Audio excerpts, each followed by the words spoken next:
This is a reading from my short story, And Then the Fall, included in the Transcendent author's second anthology of short stories, Autumn An Anthology, available wherever you buy ebooks or in print from Barnes & Noble or Amazon online.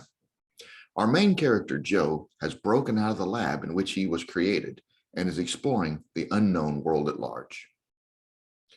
The door had remained open when he ran out.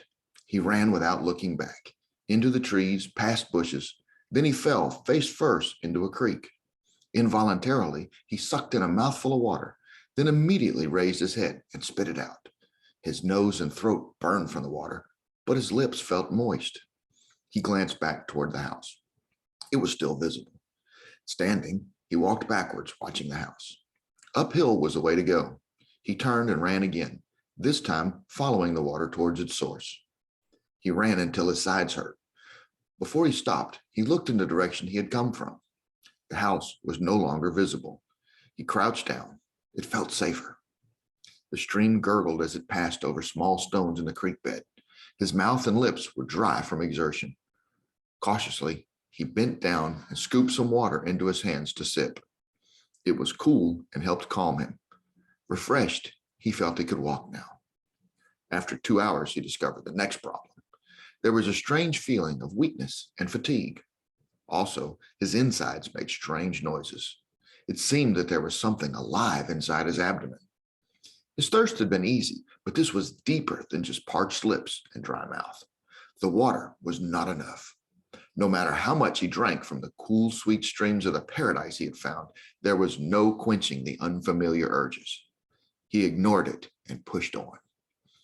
After another 4 hours, Joe could only think of the noises from his stomach. The water filled it, but the grumbling continued, and the fatigue. Could it be that he needed something more than just water to survive? Since his escape, he had intuitively known what to do. It was a feeling down in his soul. And so he had escaped. He earned the right to a life outside the box.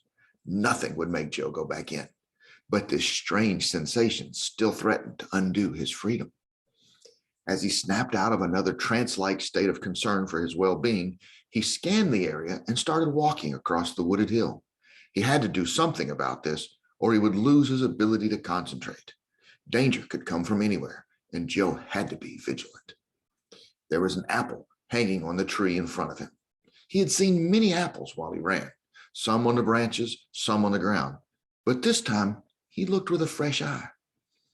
Plucking the fruit from the tree, he heard a faint sound, almost as if the fruit had whimpered at being removed from its source of sustenance. Turning it in his hand, he noticed an imperfection. As he studied the brown hole, a worm backed out of the apple. As it fully appeared, it moved along the surface of the apple, headed towards the stem.